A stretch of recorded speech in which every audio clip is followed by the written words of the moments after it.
Notre devoir est de rester debout et de continuer à agir ensemble.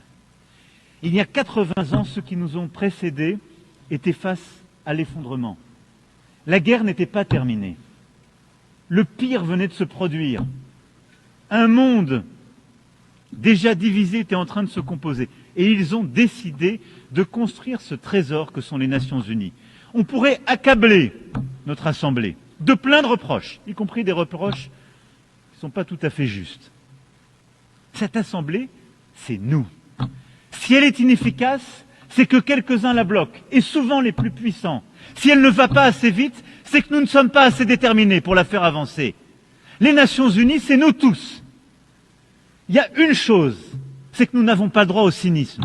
Nous n'avons pas droit à la fatigue. Nous n'avons pas droit à l'esprit de défaite. Parce que notre monde est là devant nous.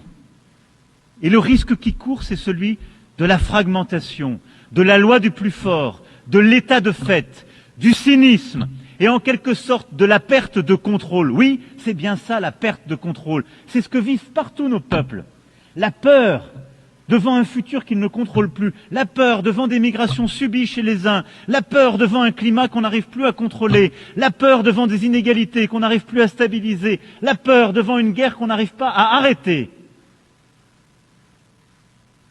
Cette peur n'a qu'un ami, le plus fort qui en a créé les conditions, le cynique qui pense qu'on peut se débrouiller à l'abri, à quelques-uns qui réussissent. Nous n'avons qu'une responsabilité, agir ensemble, bâtir ce multilatéralisme efficace à nouveau, avec la même foi, la même détermination que les pères fondateurs de cette Assemblée. Le faire avec encore plus d'efficacité, mais avec la même volonté. Ne rien céder aux injustices, ne rien céder à la fatalité. Agir, agir, agir. Alors c'est à nous de faire, ensemble. Je vous remercie.